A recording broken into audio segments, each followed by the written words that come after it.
For a closer look at how the impact of the story is having around the world, I spoke with Mike Bako, sports managing editor of the Daily National website. I think they're shocked about this because he does have that great backstory. Obviously, having his two legs amputated below his knees before his first birthday, and then being able to go on and achieve these great athletic achievements, and really being the pride of a nation. To see him fall like this is not only painful for himself and for the victim's family and for his family, but also for the nation itself, who embraced him.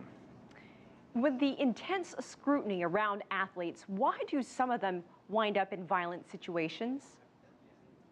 If we had the answer to that, then I think a lot more athletes would not only have their lives, but have their careers. You really don't know. In a situation like Oscar, there was some violence in the area. There's a high murder rate in the area where he lives. So that's one of the reasons why he had a gun. People of wealth tend to have guns there. But in terms of a global situation here with Javon Belcher killing not only himself, but his girlfriend, the mother of his child, we really don't know. If we could get to the cause of that, certainly with football players, with soccer players who sustain head injuries, with boxers, those could be one of the reasons. And then obviously just the culture of being an athlete and of being a celebrity going to your head, thinking that you're above the law in some way, that could also play into it as well.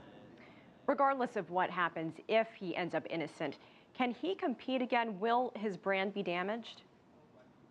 I think his brand will be damaged just because of the nature of the incident. But if this does turn out to be accidental fire, if this does turn out to be self-defense in some way, those are things that people will look at on a whole. And if he's found not guilty or if charges are not brought against him, it'll certainly hurt his brand in the short term. And it'll be something that he carries with him for the rest of his life and his career. But I think that if he could achieve on the field, this is going to be something that people will remember, but it will be a footnote.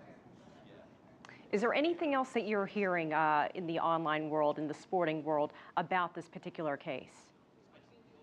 I think what we have to look at now is the fact that there were reports from neighbors about loud noises, arguments going on earlier in the night, to the point where police were called and alerted to this sort of situation. So in terms of it, sort of painting a bad picture just from the outset before all the facts are known, that's something that everyone is pointing to, and that's what people are telling me in terms of saying, you know what, there's going to be more to this story in terms of where it's leading. It doesn't really look like it was an accident because of some of those earlier police reports.